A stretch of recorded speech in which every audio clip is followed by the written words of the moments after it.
Dalam dunia hukum ada satu istilah yang terdengar sederhana, tetapi konsekuensinya sangat serius. Batal demi hukum. Apa artinya?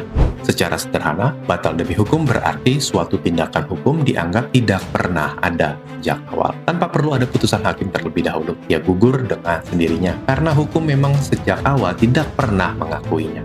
Dalam hukum perjanjian, konsep ini berkaitan erat dengan syarat sahnya perjanjian, sebagaimana dikenal dalam pasal 1320 Kitab Undang-Undang Hukum Perdata. Ada 4 syarat sah perjanjian, yaitu sepakat mereka yang mengikatkan diri, yang kedua adalah kecakapan para pihak untuk membuat perjanjian, yang ketiga adalah suatu pokok persoalan tertentu, suatu hal tertentu, yang keempat, suatu sebab yang halal.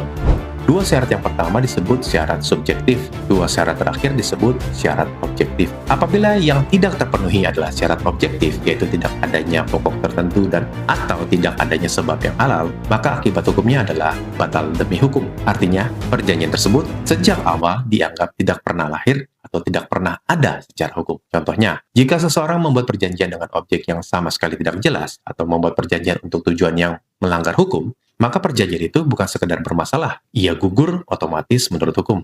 Memang secara teori ia batal dengan sendirinya, namun dalam praktik seringkali tetap diperlukan putusan hakim sebagai penegasan, terutama jika terjadi sengketa di antara para pihak. Putusan ini bukan untuk membatalkan, melainkan untuk menyatakan bahwa sejak awal perjanjian tersebut memang batal demi hukum. Sebagai perbandingan, apabila yang tidak terpenuhi adalah syarat subjektif, maka akibatnya bukan batal demi hukum, melainkan dapat dibatalkan. Artinya perjanjian tersebut tetap dianggap sah dan berlaku sampai ada pihak yang mengajukan pembatalan dan hakim menyatakannya batal. Inilah perbedaan penting antara batal demi hukum dan dapat dibatalkan. Jadi ketika mendengar istilah batal demi hukum, ini bukan sekedar frasa teknis. Ini adalah penegasan bahwa ada tindakan-tindakan tertentu yang oleh hukum dianggap tidak pernah ada atau tidak pernah lahir sejak awalnya. Semoga ini bermanfaat.